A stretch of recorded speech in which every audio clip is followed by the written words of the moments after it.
So we'll see what happens as we go. Over here on the right, the famous. By the way, everything is famous in New York. Here's the Parsons School of Design.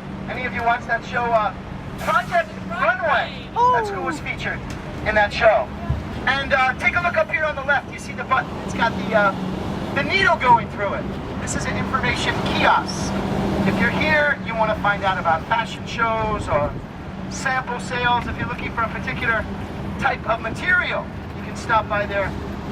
They provide information, but looks like it's closed today.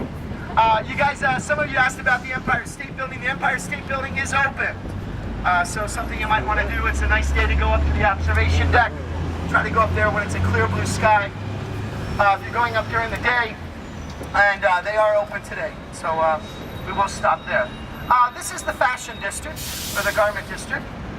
We're out of the Times Square district. You look around now, you don't see all the big lights, the signs, the billboards, all the advertisements. There's a reason for that back there. It's a law. If you have a business in Times Square and you're between 51st Street down to 41st Street, 25% of the facade of your building has got to be covered with bright lights, signage, or advertisements. So there's a reason for the madness. Notice the street sign here on the right.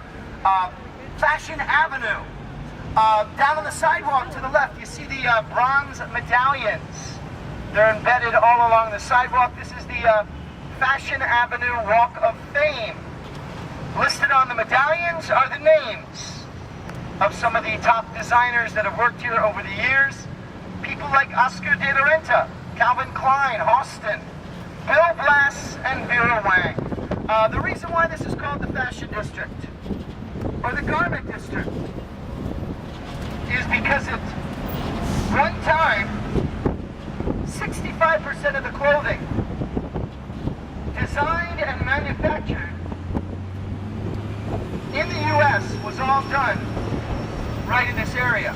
Now up here on 34th Street, coming up on the left, here is the largest department store in the world, which is Macy's department store. It covers 2.2 million square feet.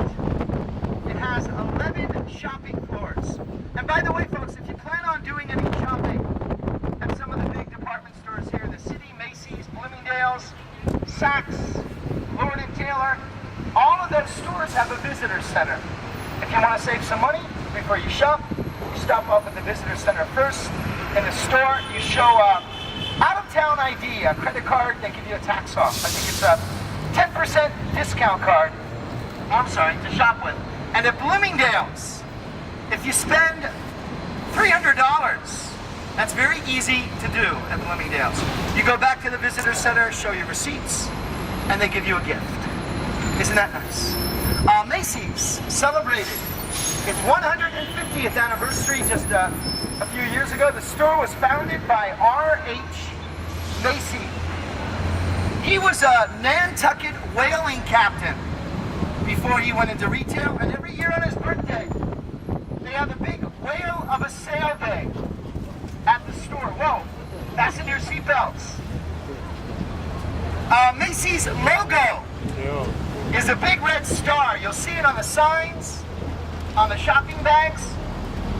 The reason why they use this as the logo, Mr. Macy, being a former man of the sea, he had a big red star tattoo on the front of his hand. And that's where they got the logo. Now up here on the left, as we turn, one of the most famous arenas in the world. This is Madison Square Garden, home of the WNBA, Women's National Basketball Association, the Liberty. This is where our men's basketball team plays. The Knickerbockers hockey team, the Rangers.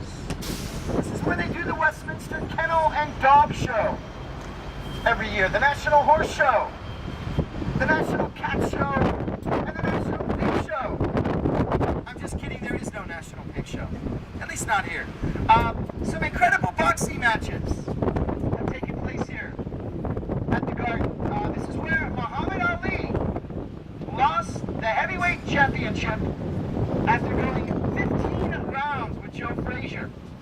Some great concerts, the Rolling Stones, Bruce Springsteen, in their heyday, the Grateful Dead, did a lot of shows here at the Garden. Anyone see the remake of Godzilla? This is where Godzilla lays her eggs, and after they find out, they blow up the building. Under the Garden is the busiest commuter train station in this country. Pennsylvania Station serves commuters from Boston down to Washington, D.C. Up on the left, across the street, there's our main post office. It never closes. It maybe closed yesterday or the day before, but usually open 365 days a year, 24/7. They have the postman's motto engraved above the columns, and they need to update that. That does not hold true today. Now, we're going to turn here onto 8th Avenue. And you guys, as we turn the corner, look up ahead of us. Several blocks up on the right, you'll see a building. It's got a big white antenna on the roof of it.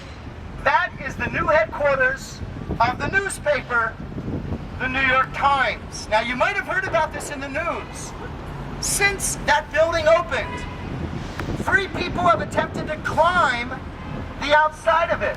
The first guy was a Frenchman. They called him Spider-Man. He got all the way up to the top. The police were waiting for him on the roof. 2 other people tried it, but they pulled him inside the windows.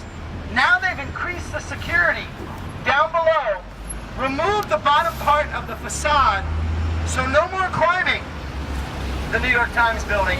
You'll have to pick another one if that's what you want to do. And I could help you out with some suggestions if you like. We're going to turn here on the 34th. Take a look up on 5th Avenue. There is one of our most famous landmarks in the city, of course, Empire State Building. Celebrated its 80th anniversary last year, back in May. It opened in 1931. Since we lost the Twin Towers, this was the tallest structure in the city, but that changed. About 4 months ago, the new tower going up at World Trade has now surpassed the Empire State. Empire State, 102 stories, 1,470 feet tall, or 320 meters. Watch your heads on the trees on the right, you guys. You might have to duck your heads. Now we're coming up on our next stop, our first stop actually. This is where you get off the bus if you want to go to Macy's. Penn Station, Madison Square Garden, or Kmart. There's a Kmart on the right. Anyone for a Macy's stop? Anyone for Macy's? No. No one's getting off. This G. That's our driver's name, by the way. This G. We may be picking up some people here, folks. I'll be right back.